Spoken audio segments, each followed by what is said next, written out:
Good evening, everyone. I'll declare the meeting open at 5 p.m. We'll start the agenda briefing by acknowledging the continuing connection of Aboriginal people to country, culture and community, including traditional custodians of this land, the Wadundee and the Kaniang people of the Noongar Nation, paying respects to elders past and present. I welcome everyone viewing on live stream and those in the public gallery. This meeting is being live streamed and digitally recorded in accordance with Council Policy EMCP-2. Members of the public are reminded that no other visual or audio recording of this meeting by any other means is allowed without the permission of the chairperson. Whilst every endeavour has been made to only record those who are actively participating in the meeting, loud comments or noises from the gallery may be picked up on the recording. Agenda briefings are open to the public to attend and observe. However, any questions, deputations or petitions are to be presented to the Ordinary Council meeting next week on the 24th of April. Councillors are reminded there will be no debate-style discussion as this needs to take place in the ordinary meeting.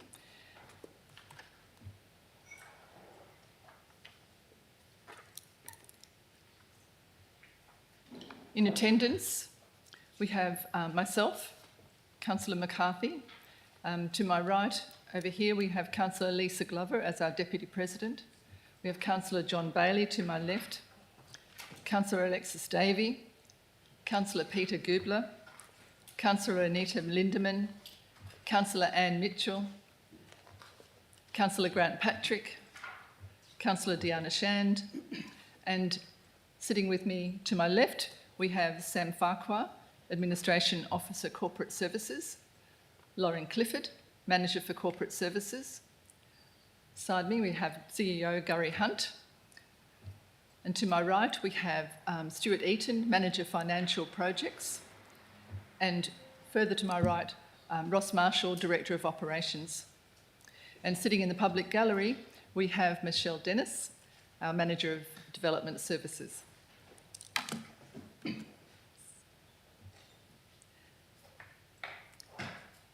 So moving on to 2.1, we have no apologies, we have no approved leave of absences, and the applications for a leave of absence, I believe we have Councillor Shand has requested a leave of absence for the OCM on the 24th of April next week. Thank you, Councillor Shand. Are there any other applications for leaves of absence? There are no announcements. Moving on to item 4, declarations of interest. The Director of Operations, Ross Marshall, has declared an impartiality interest regarding item 9.1.3 due to previous commercial dealings. Are there any other declarations? Moving on to item 5, public question time. There are no questions taken on notice. And 5.2, public question time is not applicable, nor are presentations in items 6.1, 6.2 and 6.3. Brings us to item 7, confirmation of minutes. 7.1, the Ordinary Council meeting of the 27th of March. The executive recommendation is to confirm the minutes as a true and accurate record. Are there any questions regarding the minutes? Thank you. Moving on to item 7.2, the Special Council meeting held the 27th of March. The executive recommendation is to confirm the minutes as a true and accurate record. Are there any questions? Moving on to item 8, reports of committees.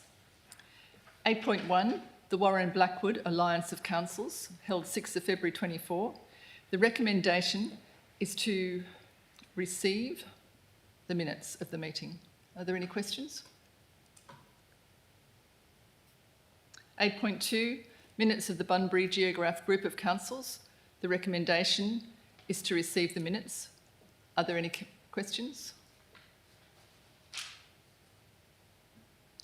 Item 8.3, the South West Regional Road Group. meeting held 8th of April 24. The executive recommendation is to receive the minutes. Are there any questions? Councillor Goobler? Just one point of interest. Was the motion from our last meeting with regards to the speed limit brought to that meeting or not?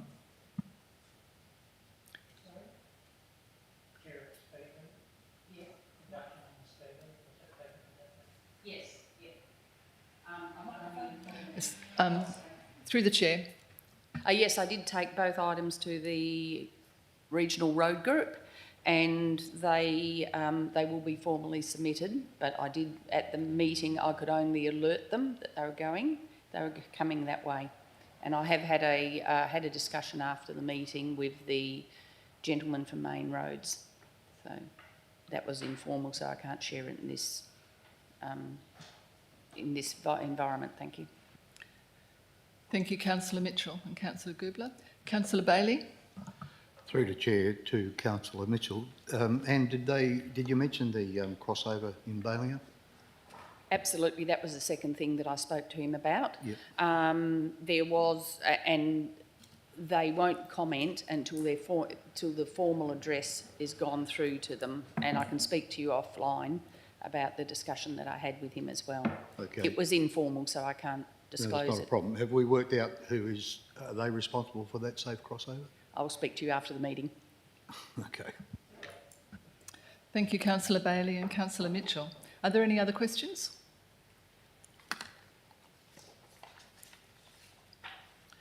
Moving on to item 9, reports of officers. 9.1, Director of Operations. 9.1.1, the Disability Access and Inclusion Plan for 2024 to 2029. Director of Operations Roscoe Marshall, would you like to speak to the recommendation? Thank you, Madam President, if I may, and probably just to give you a bit of an intro to this one. The Disability Access and Inclusion Plan, otherwise known as the DAPE, is mandated by the Disability Act and is monitored by the Department of Communities via the State Disability Strategy Office. So they follow us up to make sure that we're implementing and also updating our plan.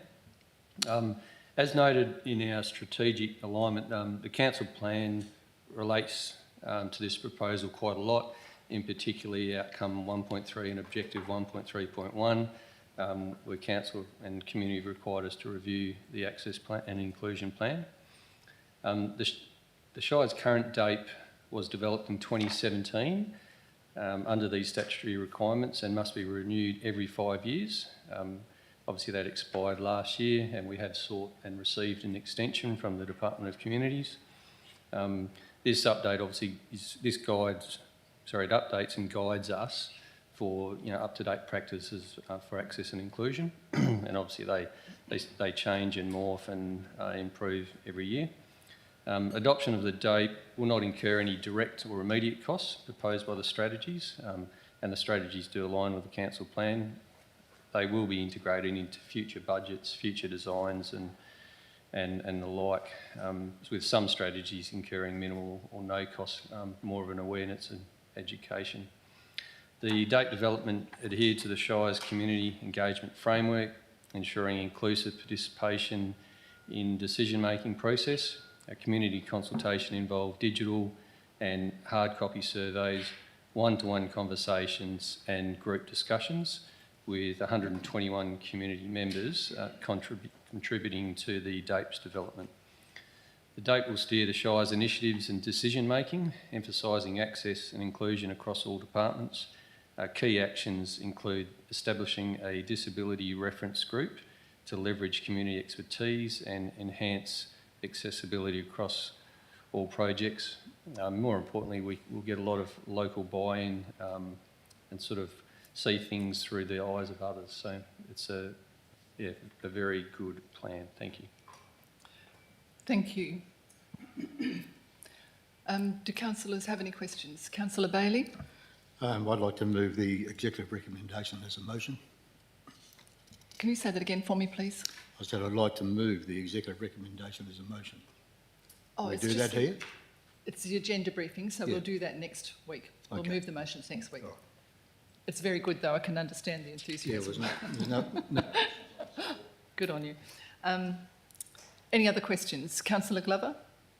Sorry, Deputy Chris McGlove. Thank you. Yeah, it is a fantastic document and to be congratulated everyone. But I just had one, and I can't find the page number for it, but it was something about, there was things about bin collection day to be changed to promote, because the bins are being put out on a weekend to be collected on a Monday, and it was causing some concerns. And I just wondered how possible that would be, but also if there could be more of a backup plan and to look at maybe some education about, you know, taking your bins out in a timely manner or returning them back in, because I can still see people take their bins out. Just as a backup plan, maybe just to be included in that, because sort of pinning your hopes on just being able to change the bin day might be a bit hard to do. So would it be possible to also perhaps put in there to look at some education to, you know, people, or consideration for people putting their bins out on the footpath as well as a backup plan for that too?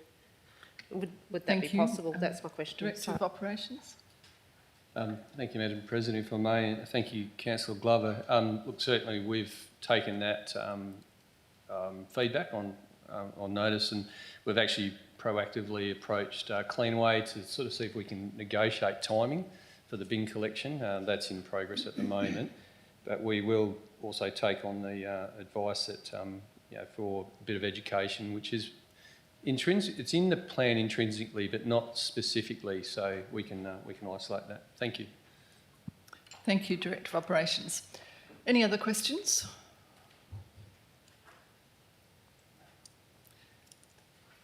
Thank you. Item 9.1.3, the development application for...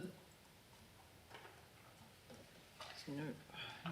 Item 9.1.2, I'm sorry.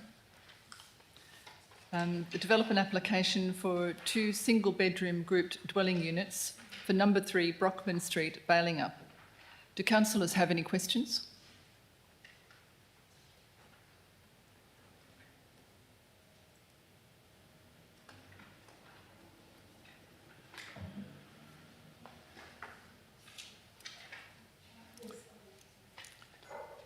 Councillor Shand? Just in relation to the drainage and erosion concerns on that application, just wondering in the standard conditions, what would be considered appropriate to bund that area, and how is that followed up so that there's no overflow or problems into the neighbouring properties? Thank you, Councillor Shand. Director of Operations, are you able to respond? Yeah, thank you, Madam President, if I may. Just reading sort of condition 8, Councillor Shand, and just familiarising myself with that. Obviously, all stormwater must be contained within the property. There is an unwritten or maybe a written law about overflow or emergency overflow. The onus is on the owner to maintain all of their stormwater, and that will be the information and design for that will be included in the building application. Thank you, Director of Operations. Any other questions?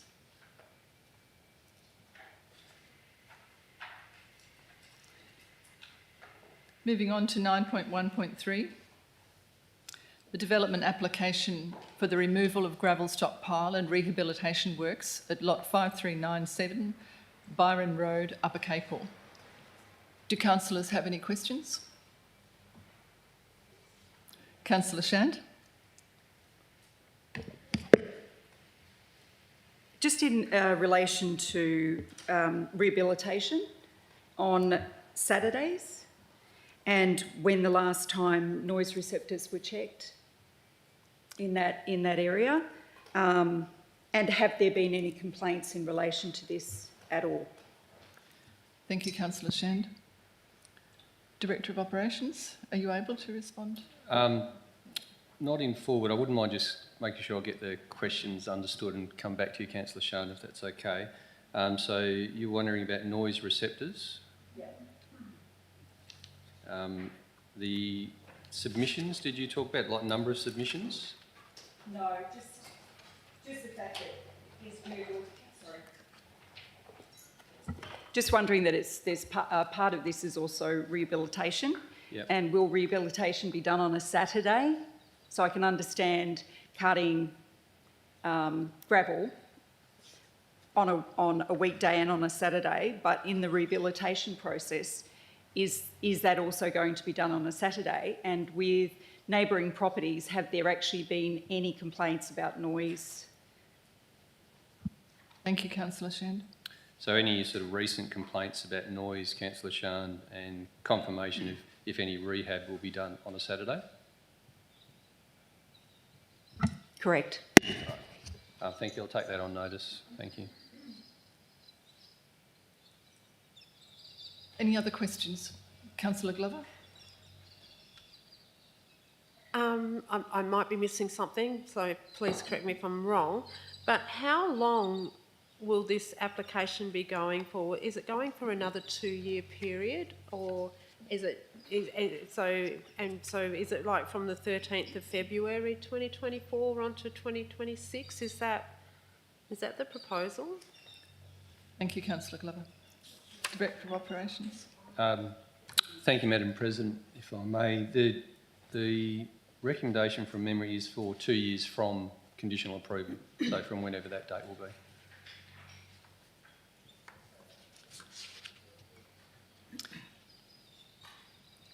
Any other questions? Thank you. So moving on to 9.1.4. Electors Motion 1 for the Harvest Ban SMS service. Director of Operations, would you like to speak to the report? Thank you, Madam President. If I may, I'd love to speak about this. This is a great initiative, actually. The electors' motion demonstrates community support for a means to rapidly and efficiently communicate harvest vehicle movement bans, and it will certainly help the administration combat some frustration and sort of feedback in the past. Such communication would be over and above the current DFIS requirement and enhance our current methods, which is via Meta or our socials and our website. For clarity, DFIS do not provide harvest vehicle movement ban notices. This is the responsibility of the local government. I think we're all aware that SMS services are now very broadly used and relatively affordable and have the ability to reach a significant number of recipients conveniently and rapidly. Registered recipient systems would control the use or distribution of the messages and assist in the management of costs for the service.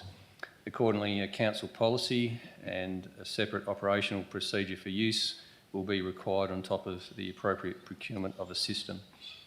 This will also involve a hierarchy for user authority. This is for during office hours, out of office hours, and in the case of an emergency. Expansion of the system should also be considered as a means for community engagement and communication. I think it would help us with that area. And obviously the SMS service will be very well received by our volunteers. Thank you, Madam President. Thank you, Director of Operations. Do councillors have any questions? Councillor Bailey? Through the Chair, I think this is a great idea. Have we got any estimation of cost to set it up and then annual going cost? Thank you, Councillor Bailey. Thank you, Madam President. Thank you, Councillor Bailey. We've got some indicative costs that we've included in the report. There is a bit of a time gap on that because we've looked at this before and we've tried to actually probably bring this forward before. But when you look at it on average, it's about 6 cents per text message. And when we consulted some of the other local shires that are using it, like for example the Shire of Collie and the Shire of Bridgetown Greenbushes, estimated expenditure is about $800 to $1,000, and then there's also an establishment cost of, it sort of vary between $500 to $1,000. So I'm assuming that's on who you go with, whether it's Telstra, TPG, or one of the other, Optus, etc. So who eventually would win the contract for that service. So I think in the scheme of things, when you look at our bushfire volunteers and what that service would be used for, it's very affordable. Thank you, Director of Operations. Are there any other questions? Councillor Glover? Yes, I agree. My husband works in forestry and he's quite often frustrated with the heavy vehicle, the lack of communication. But when I was part of the workshop for the council plan, one of the recommendations that was informally spoken about there was actually using systems such as this to collect other information at the same time. So you would be obviously asking people to sign up to give their details for an SMS reminder, but will we be also linking it into asking any other details to start to get a bit of an audit about the community members as well as what was spoken about in the council plan, informally? Do you have a question? I'm just not... My question Sorry. was that in the workshop that we did for the council plan, they talked about gathering this type of information, like SMS, phone numbers and email addresses and things like that, which is going into this.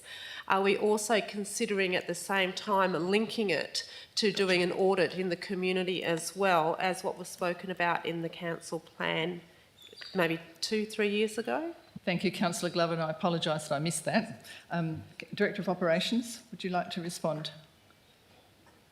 Thank you, Madam President, if I may. Look, I'll take that on notice, Councillor Glover, if that's okay.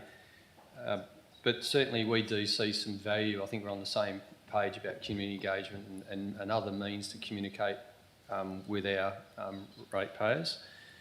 We see some huge benefits in this. And we'll look to develop that in the policy that we bring back to council, if that's okay. It could link in like a skills audit or something like that too, so that we know what the skills are within our community as well and have a way of tapping into that too. That was what we spoke about at the workshop. So I'm just wondering if it would be considered linking the whole thing in together at the same time. Thank you, Councillor Glover.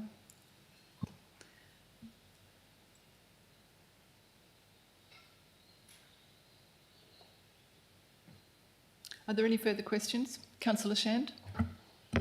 Along that line, could there be a possibility of using that for emergency services as well, in the sense of some people don't get ABC? So we'd been talking about this in emergency services, notifications to people. And the second thing is, has there been any research done to opt in so that the initial setup costs could be through the Shire, but potentially people who want to have that service pay per message? Thank you, Councillor Shand. Director of Operations? Thank you, Madam President, if I may. Thank you, Councillor Shand. We're very conscious of the fact of not overlapping with DFIS and the way they use the service. We would have to have a registered recipient base, because we can't just distribute by tower or area. Only Emergency WA can do that. So we would be restrained, but you'd sort of think everyone would sign up to it, particularly for emergency messages. And that's one of the other benefits I was suggesting that we look at. This would be so good in an emergency, getting comms out there when other means of communication are down. So we'd bring that as part of the policy, if that's okay. Thank you, Director of Operations.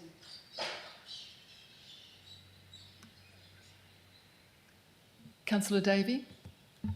Could I please ask that that policy address privacy concerns around people signing up for something in particular and not communication for other means? Thank you, Councillor Davey. I'll just add that obviously has to be taken into account when we do it. Yeah, thanks. Thank you, CEO. Any other questions? Thank you, Councillor Shand. Did you catch that, Director of Operations? Thank you, Madam President, if I may. maybe I misunderstood. So the opt-in would be you'd have to register to be a recipient. Yeah, but just for the harvest ban. So if we found that cost was prohibitive, we could potentially pay for the setup of the service, but then people could opt in for it and pay for the use. That's an absolute discretion of the council. So, yeah, that's a possibility. Thank you. Any other questions? Thank you.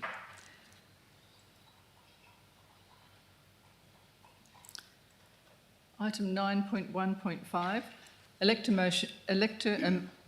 a motion to review the Donnybrook Townsite Drinking Water Protection Plan. Do councillors have any questions? Councillor Davey? I have a couple of questions on this one. The first one being, are we able to pull up the context that was given at the AGM to make sure that we're addressing the root of the electors' concerns with what's been presented here? So I understand we've simplified it to review the Donnybrook Townsite Drinking Water Protection Plan as the motion, but there was further context around the concerns given in the AGM. Could that be included in here? Thank you, Councillor Davey. Is that original request captured in this report?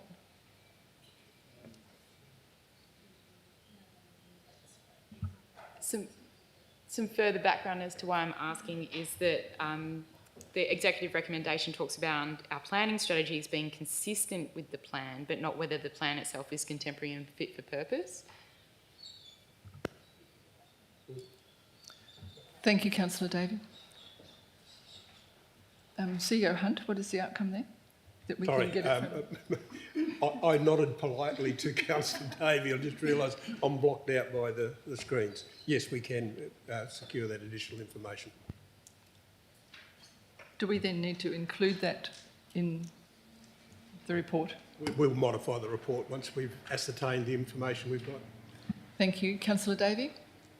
On the item titled consultation, it says that Shire staff have made inquiries with the source protection team of the Department of Water and Environmental Regulation regarding the status of the 2009 document. What was the nature of the inquiry? What were we actually asking of DWER? Where were you reading from? The section titled consultation.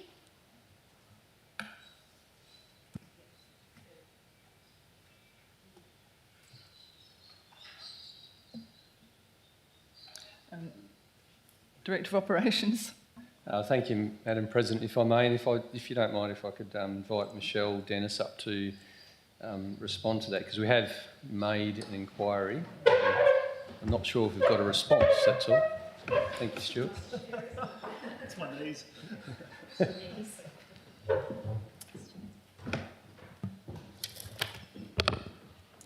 Thank you for the question. So the actual document that's referenced by the elector motion isn't our document, it's a Department of Water document, but they've since merged with DWER. So the question was, the report's dated 2009, is it still current? Since writing the report, we have had a response from DWER, and the report is still current. And the reason it's considered current is because there's been nothing in their policy framework to justify a review. So it is current, and that is the current version of that document. Thank you. Councillor Davey? Just a follow-up question on that. So it's regarded current based on policy framework, but is it regarded as satisfactory based on monitoring results? Thank you, Councillor Davey. Manager of Services. Yes, so they monitor both quality and quantity. So the quantity has been reviewed and they've increased the amount of water they take from the bores, but they still haven't achieved, like they work on about an 85% allocation and they haven't got to that yet. There has been a couple of issues with quality of late, but that is a Water Corporation and DWER matter and Department of Health to a certain extent. But the treatment that's available is dealing with the quality aspect. So as far as what people get at the tap, there isn't anything that triggers any concerns from any of those agencies that look after that document. And sorry, I was just going to say, we will update the report with the outcome of the consultation because this only came in like late on Friday when the report had already been uploaded. So we'll amend the report to have the new information. Thank you, Manager Development Services. Are there any further questions? Councillor Glover. My question was more around the page 29 of the review. It did actually, because the review is dated 2009, and it actually says on the review that it needs to be, on the document that it needs to be reviewed after 5 years. So their suggestion on that document is that it should have been done, back in, like nearly 10 years ago, and they haven't done that. So they're not taking the advice of what they're thinking. Was that part of the consultation that you had as well, or what you've received back? Thank you, Councillor Glover. Manager Development Services. Thank you, Madam President. So the purpose for questioning the DWER is because, yes, that report does say it's supposed to be reviewed, and their response was based on their, I can read from the actual thing if you want, but essentially there's been nothing to trigger the review of that document, and as far as DWER are concerned, it's current, even though it's dated 2009. So as I say, it's not our document. So, yeah. Thank you, Manager of Development Services. Are there any other questions?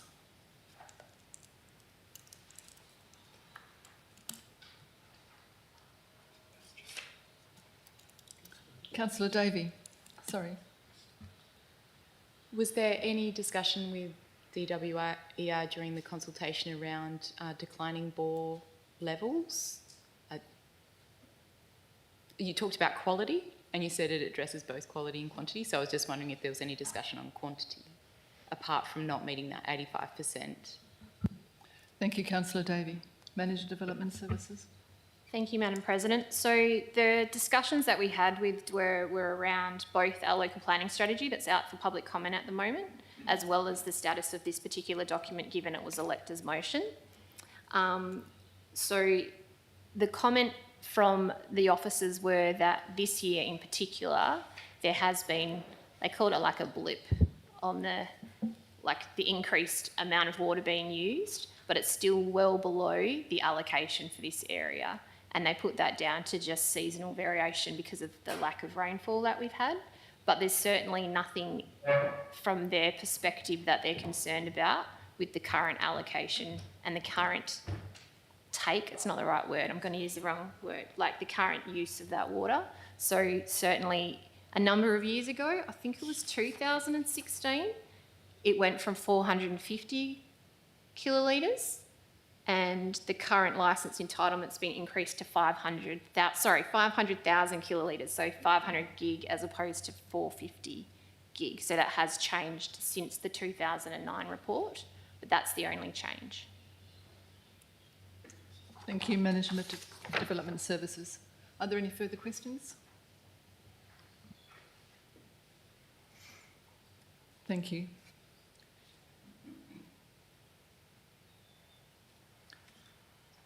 Item 9.1.6, Elector Motion 3, Recreational Water Testing.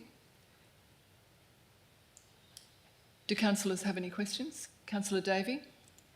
I have a question in two parts. The first being, is this public health risk on the Shire's risk register? And the second being, if it is, are the Shire's current controls regarded as adequate to reduce the inherent public risk, especially in low flow conditions? Thank you, Councillor Davey.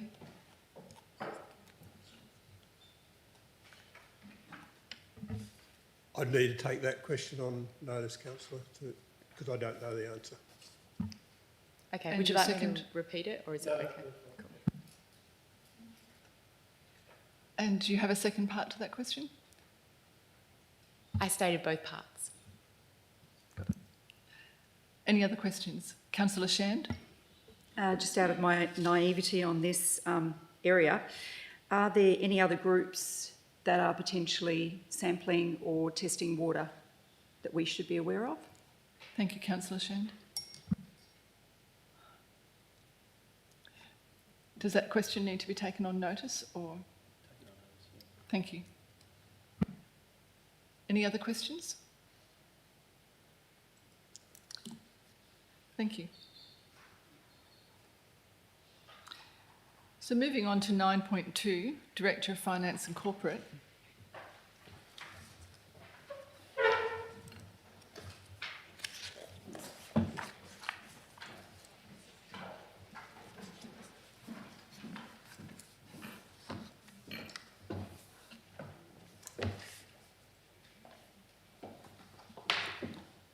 Item 9.2.1, accounts for payment in March 2024. The executive recommendation is to receive the report. Do councillors have any questions? Councillor Glover?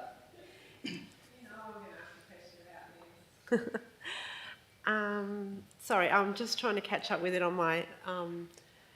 so the accounts for payment. Okay, so the first few accounts for payment, are they credit card payments? Thank you, The Councillor first few on the list. Who was doing these with that? Or are we taking on that? I'll take some on notice, Councillor, because I'll need to double check the person that would have been here tonight to answer the questions is at an exam at the moment. But I do know that in relation to I think the first one is a credit card payment, and some of the other ones which are automated service for leisure management, I know that is also a credit card payment. So CCP is likely to be, in a number of cases, credit card payments. The rest of them will be invoices. Thank you, CEO Hunt. Councillor Glover? In light of the conversation that we had from the audit exit meeting yesterday, what can we do in this instance to put in a layer, like a governance type of thing for these credit card purchases? Because as we had discussed at the exit meeting, senior staff were asking more, not junior staff, but people below them to sign off on them. And part of it was that the governance part with the checks and balances around that was that they were bringing them to the meeting. So here we have these payments here, but we don't know exactly anything about them except for what's written here as far as checks and balances go. Thank you, Councillor Glover. CEO Hunt? Thank you for the question, Councillor. I can tell you now that I sign off the credit card for those below, and my credit card is vetted. In fact, one of the proposals that I have intending to take to the next Audit and Risk Committee is that the CEO credit card is vetted by the Audit and Risk Committee, so that there is that level of vetting. That's what I'm used to in the past. I have to say that apart from things like the first one that you mentioned, the Meta platforms, which is a process-orientated arrangement. From memory, that one's actually on the Director of Finance and Corporate credit card. And those have been put in place because, as you see, it's a small transaction and they're things that need to be done in a hurry. But we'll bring a report back to the Audit and Risk Committee, and then you can get a level of comfort you're obviously seeking. Thank you for CEO that. Hunt. Just because it was raised as a risk, and I think if we note it, then we should do something about it. So I appreciate you saying that. Thank you, Councillor Glover. Are there any other questions?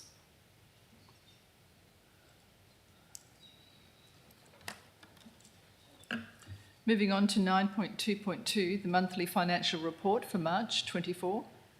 The recommendation is that the report be received. Does anyone have any questions?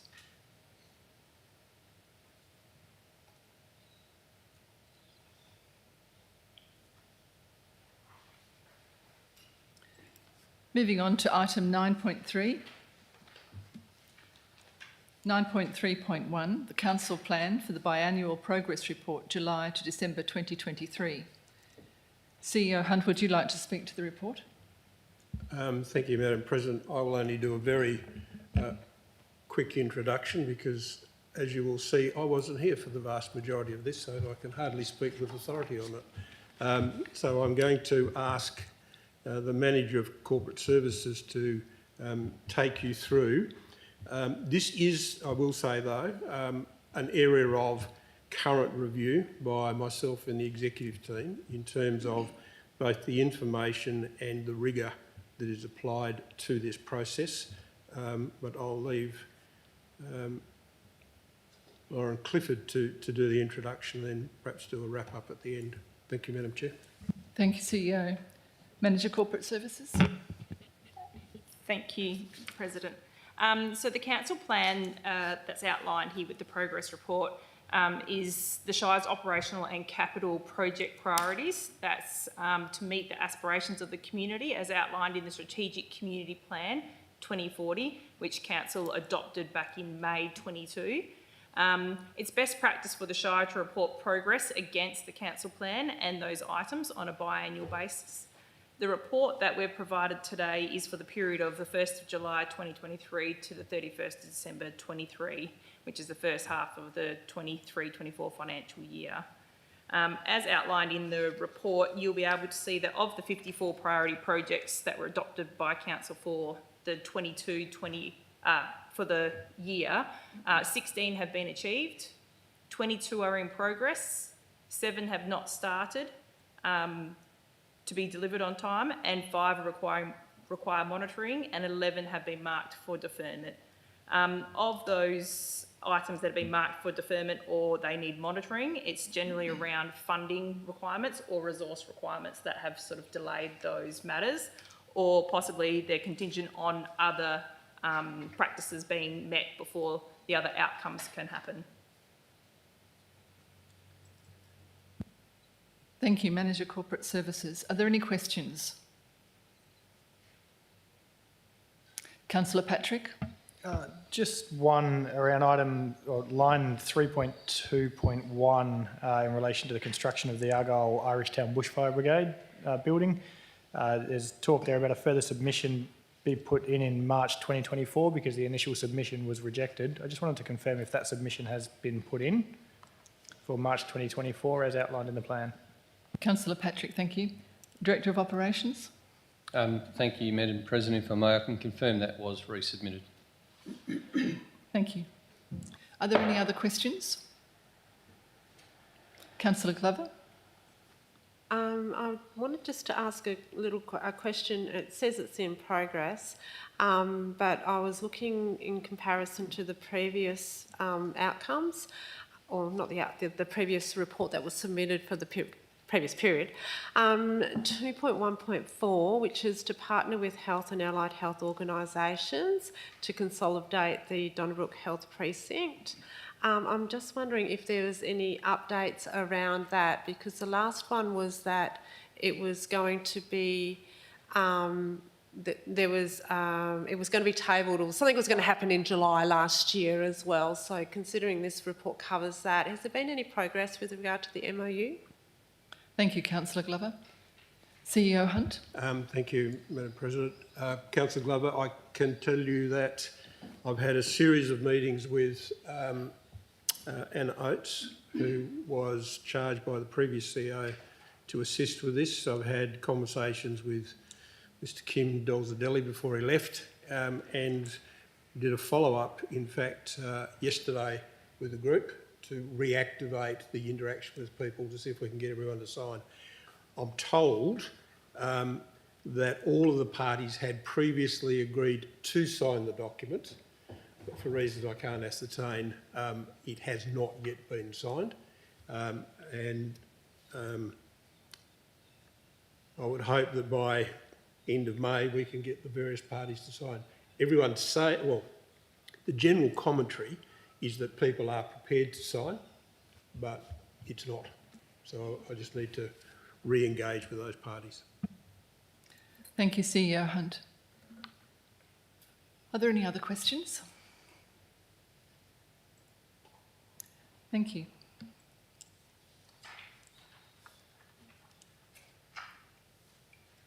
(9.3.2) the annual review of asset management plans and financial and financial informing plans for 24-25. Do councillors have any questions? Having been through this in our workshop. Councillor Bailey? Yeah, through the chair, I see reserves transfer to parks and reserves. We're going up to 300,000, then 400,000. Where does that money come from? Thank you, Councillor Bailey. Where does the movement, it was the parks and reserves, the movement from this year to next year, the movement in an amount. Can that be explained? Yes, thank you, Chair. The movements are from the 2023-4 budget to the proposed, and it must be pointed out that this doesn't bind council to a decision for the budget. The budget will be the decision on a standalone basis, but the recommendation is to go from $125,000 to $300,000. Thank you. And we discussed briefly at the last meeting reserves being transferred out, and there was a discussion with Gary briefly about who controls that and what percentage of reserves can disappear from. So can that be explained to me, please? Yeah. Thank you, Councillor Bailey. CEO Hunt? Thank you, Madam President, and Councillor Bailey. The plans identify where we should be, not so much where we are, and that was a point we both discussed yesterday.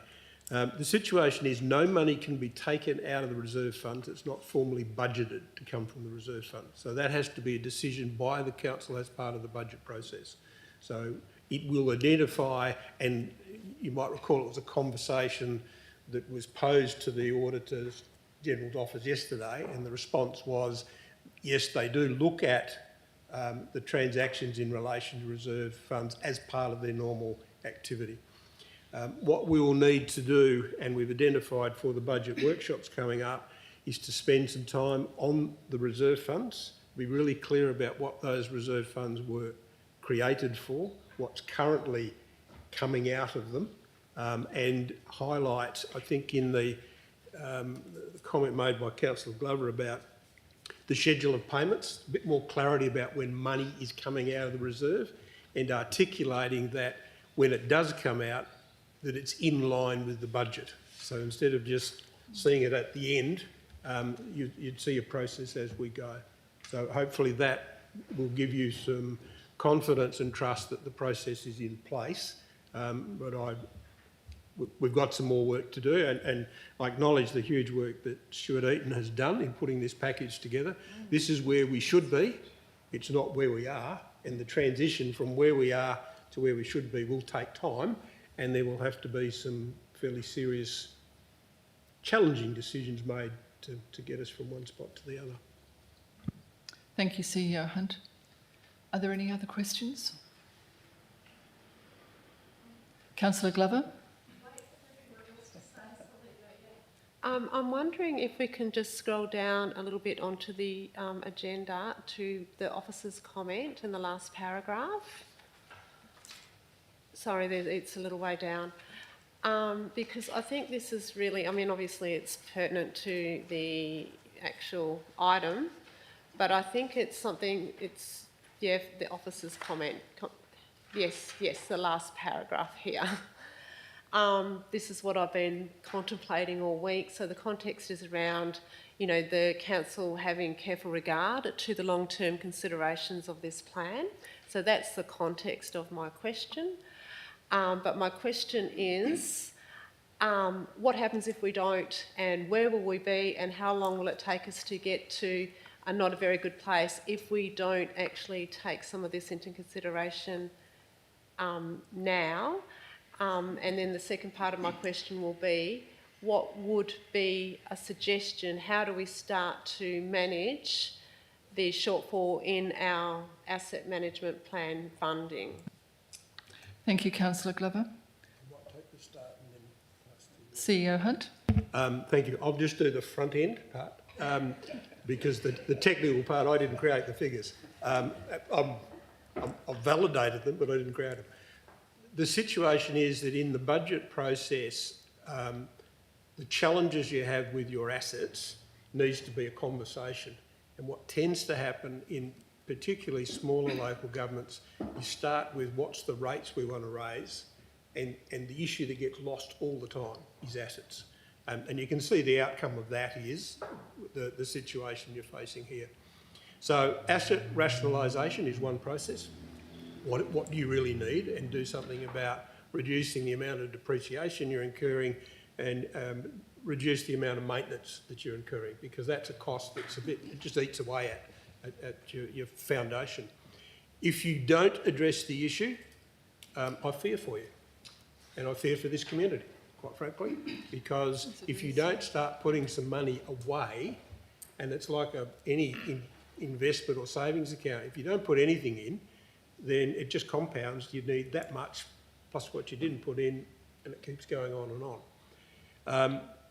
In the budget workshops, and I keep talking about in the budget workshop, there needs to be some conversation about what is more important in terms of some of the things the community wants, or maintaining and looking after your long-term assets.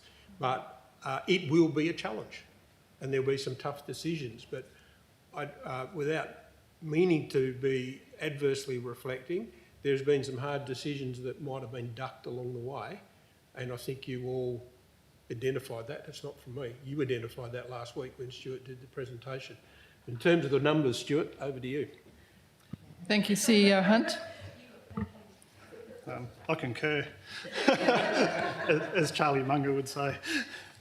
I mentioned briefly in my previous response that this plan doesn't circumvent the budget. The budget is the legislative tool to allocate resources and to allocate funding, and that's done on an annualised basis. So in terms of what the future looks like, and I don't wish to dodge the question, it very much is determined what happens annually through the annual budget process.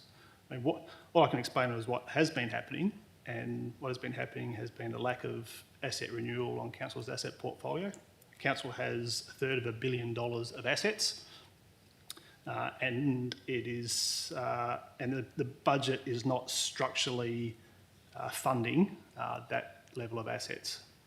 Until such time that it does, then the long-term implications are of asset decline to a point of failure. And what that failure looks like is determined by different things. It can be a preventative failure in terms of things that are closed, or it can be a failure in terms of an emergency, such as a roof falls in or a lighting pole falls over. But in short, it's determined through funding the annual budget, and that is the mechanism by which council and successive councils will choose or not choose to address the identified issues that are articulated in the report. Thank you, Stuart. Is there any other questions? Councillor Mitchell? Thank you, sorry for jumping in.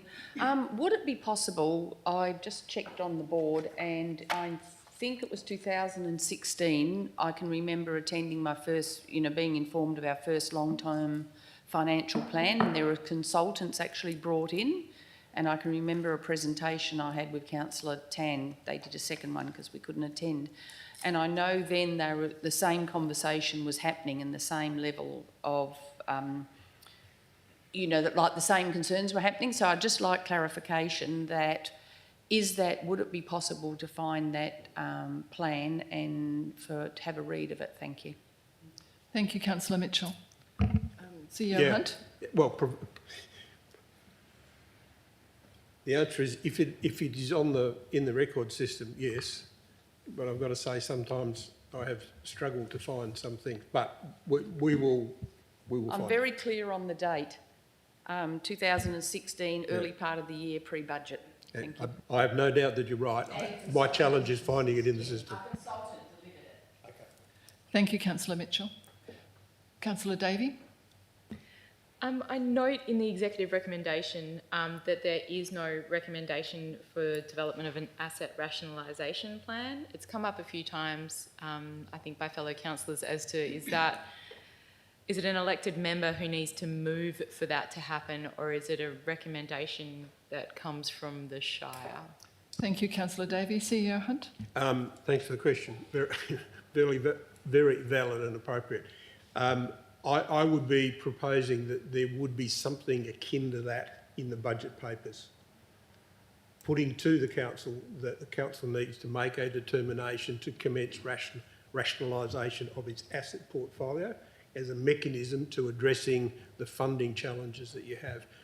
Once you've got that in place, then you can start using these very good reports and identify those assets that you want to keep, but more particularly those assets that spending money on is not value for money, either short term or long term.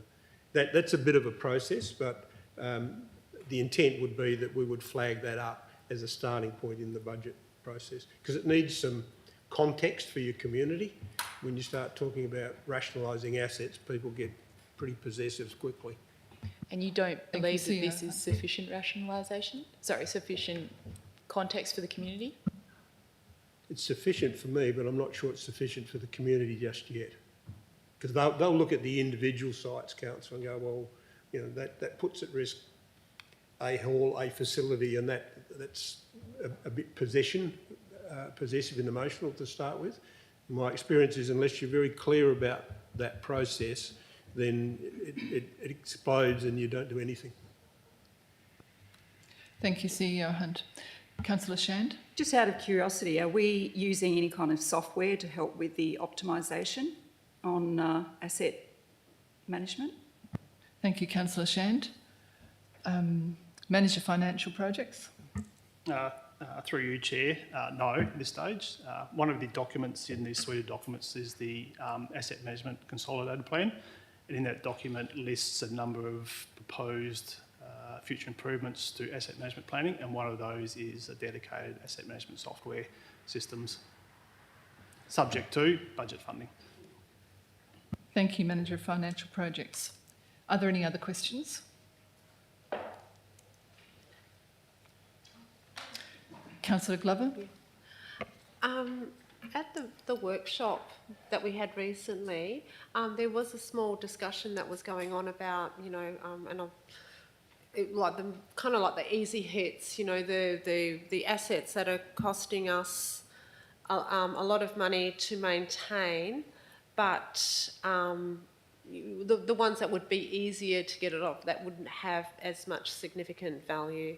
Are there any easy hits, I suppose, in, you know, just really getting the thing going and before we even consider the budget? I think you were discussing that, CEO Hunt?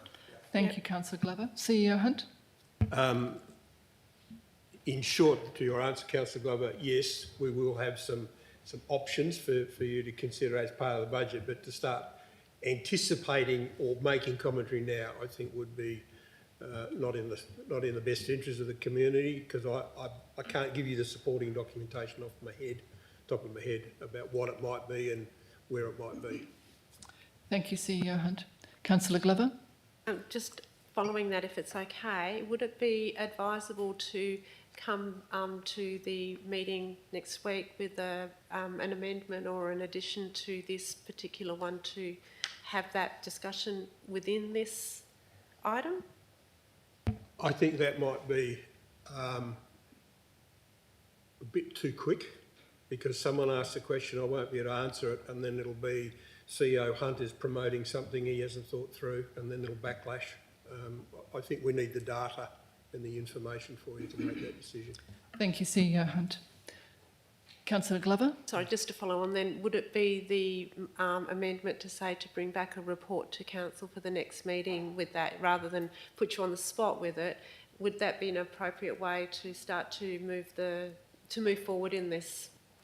Thank you, Councillor Glover. CEO Hunt? From my personal position, no, because again, it leads people to the one thing I've learned about Donnybrook Bailing Up, you put something out and people jump and make all kinds of things out of it that you hadn't considered. And I think that could lead to distracting from the core, which is giving you good, solid, factual information to make some decisions. I understand what you're trying to do, I just don't think I can achieve it. Thank you, CEO Hunt. Are there any other questions? I have a question. We've talked about assets, and I was wanting to understand, are there any other levers that we can pull to boost contributions to reserves?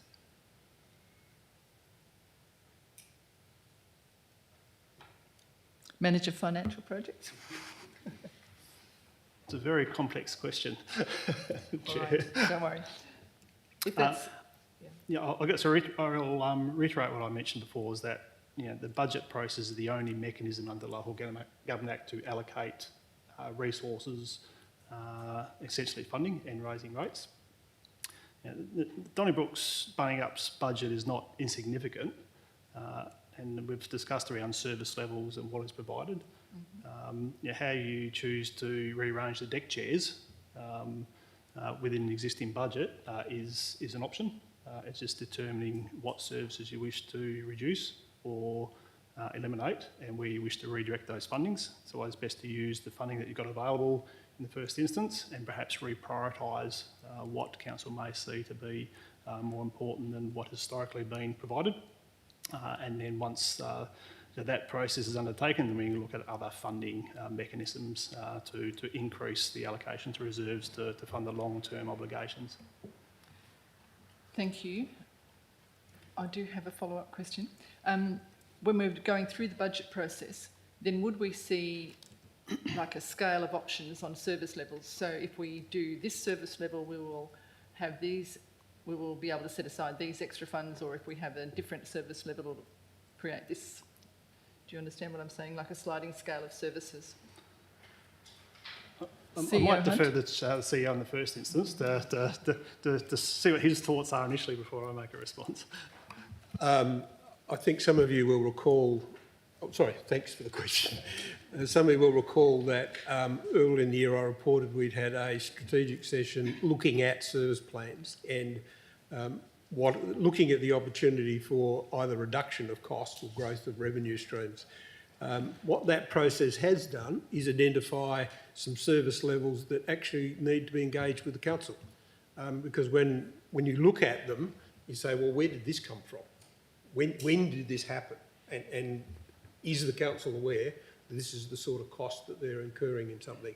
And some of them you will say, absolutely, that's important to our community, and others you might say, well, how did that happen?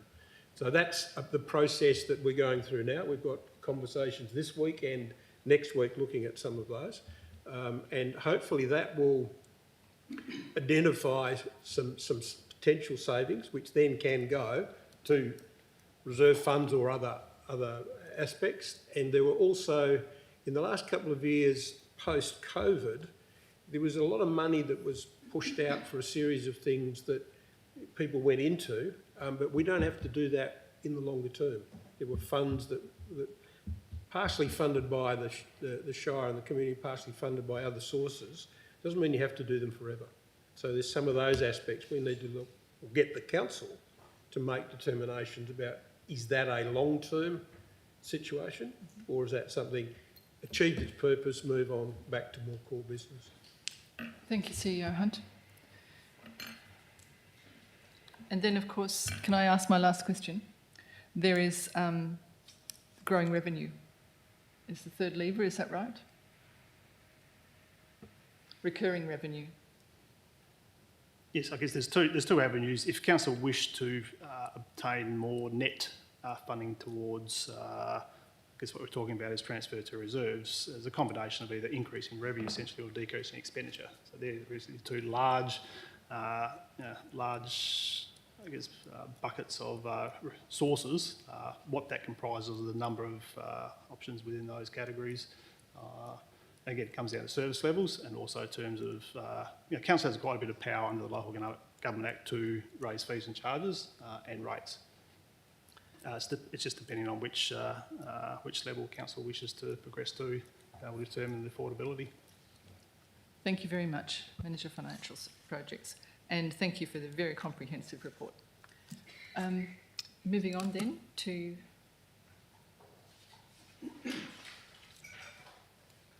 (9.3.3), the 2024 Electors Motion number 4, live streaming of Audit and Risk Management Committee meetings. CEO Hunt, would you like to speak to this report? Thank you, Madam President. Councillors, I understand what people are trying to achieve with this, but I need to flag up some fairly deep-seated concerns about streaming something on audit and risk. The situation and some of the issues that the Audit and Risk Committee needs to deal with in this organisation is around risk frameworks, fraud and risk, cyber security, and I'm struggling to see how we can adequately deal with that by having a streaming of a meeting. Effectively, you would be open, close the meeting, go behind closed doors to deal with some of the issues like you had yesterday, where the Auditor General's representative, that's the sort of the third ranking person in the organisation, cautioned about dealing with issues that haven't yet been fully determined, and that there's action and additional clarity required around those issues. So I'm erring on the side of caution that in this instance, I mean, you actually have the opportunity for people to come to the meeting, but I think online, you don't know who is online. Anyone could be online, and in this era of security, and particularly cyber security, I would have grave concerns about streaming audit and risk committees at the time being. I'm happy to take any questions, Madam President. Thank you, CEO Hunt. I have a question. On two occasions in the past 6 months, South West Times has used decisions recorded in our OCM live streams, our ordinary council meeting live streams, to create a news story. On one occasion, the reporter has named and quoted my words from the meeting to make the news report sound authentic. What issues do you see arising from similar use of live streams from an Audit and Risk Committee meeting?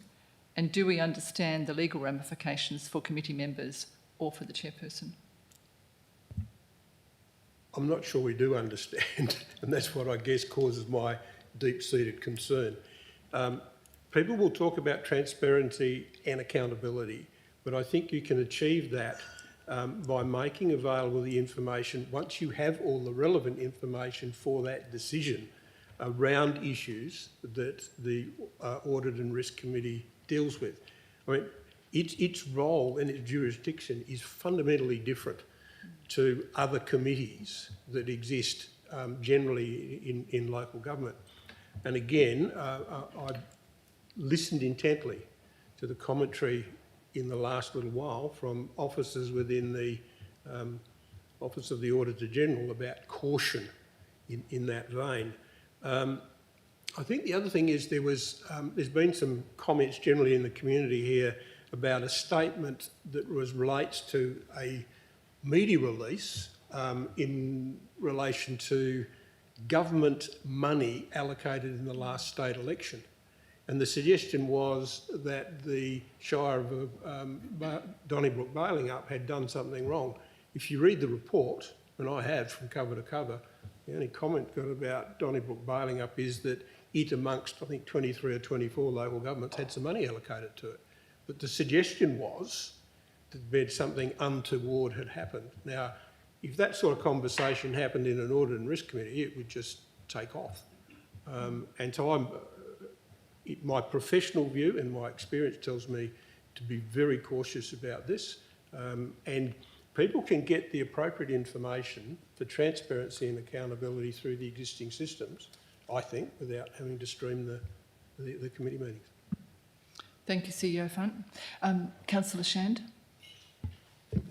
Through the chair to the CEO. In your knowledge, is there any other shires that are live streaming? Thank you, Councillor Shand. CEO Hunt. I'm not sure. It was intimated to me, and I haven't been able to verify it. I tried to do that last night. It was unsuccessful. Nedlands. And Nedlands is in one horrible mess at the moment, and some of that could be, I don't know for sure, could be because there were conversations that went on that were streamed that they might have been better to have dealt with in a more appropriate way. Yeah. Thank you, CEO Hunt. I have another question. Or I have two examples and I'd like to ask how that would be managed under a live streaming situation. The first is if we were discussing systemic fraud, non-compliance to process controls, for example, which is often a discussion you might have, how would we do that in a live stream environment without compromising the reputation of employees and without jeopardising any subsequent, if we did find that there was systemic non-compliance, how would we even manage that in a live stream environment? Well, if someone made a comment or identified an individual in a live stream, then there's legal ramifications in terms of the individual. Secondly, provided everyone understood that you can't talk about individuals or instances unless you've got absolute facts, and even then you have no parliamentary privilege, so you've got to be very careful. You would have to go behind closed doors, and one of the challenges from my perspective is if you keep going in and out of closed session and it's streaming, I think people at the other end are going to draw conclusions that may not be accurate, but they'll draw a conclusion what the hell's going on. Thank you. And the second example I was questioning is yesterday we talked about how we might do our exit meeting better than what we've done before, and the opportunity was suggested by the Assistant Auditor General that we could do our entry and exit meetings as part of our Audit and Risk Committee meetings. And given those reports and discussions are confidential, we would have the whole Audit and Risk Committee here and councillors sitting in as observers. How would we manage those meetings if we were live streaming? Oh, well, I would imagine the Office of the Auditor General would not allow it to be live streamed. They made that clear yesterday, that there are confidentiality aspects to the conversations, and therefore, they would, based on the information they provided yesterday and on the information provided way back, they would not participate in that session. You would have to demonstrate that you're not live streaming. Councillor Davey? For the benefit of people watching online, could you please explain who was at the meeting yesterday, the purpose of the meeting and what the content of the meeting, because we have referenced it a number of times. Thank you, Councillor Davey. The meeting yesterday was called with two drivers. The first was the offer of the Office of the Auditor General to explain to us the 2024 audit process, so that we ran a better process than we experienced when we first came on board and experienced the audit exit meeting as we did. The other was the opportunity or the request from the Audit and Risk Committee meeting to revisit the 2023 audit exit meeting. The third reason for the meeting, or the purpose of the meeting, was to hold a question and answer opportunity for all councillors and for our two external independent audit committee members. So that was the purpose, and it was all councillors, executive and the two independent audit committee members attending. Are there any other questions? Thank you, Councillor Bailey. The live streaming side of it, I mean, couldn't we handle this as a two-part setup? I mean, you've got people sitting in the room. Surely when something confidential comes up, the meeting's closed to the public and then we go behind closed doors? Is that what happens Thank you, now? Councillor Bailey. Would you like to take that, CEO Hunt? The answer to the question, yes, you can do it. I guess I see the logistics of doing that and protecting the interests of the council and the legal entity, the Shire, in when people are raising issues around cyber security and other security issues and risk issues. I just see it as problematic because you don't know when someone's going to raise something. Thank you, CEO Hunt. Are there any further questions? Thank you.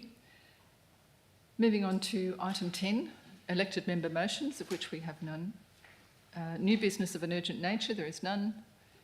Then we have no discussion with meetings closed to the public and no public reading of resolutions, so we go to item 13, our closure, and I can advise that the next ordinary council meeting will be held on the 24th of April 2024, commencing at 5 p.m.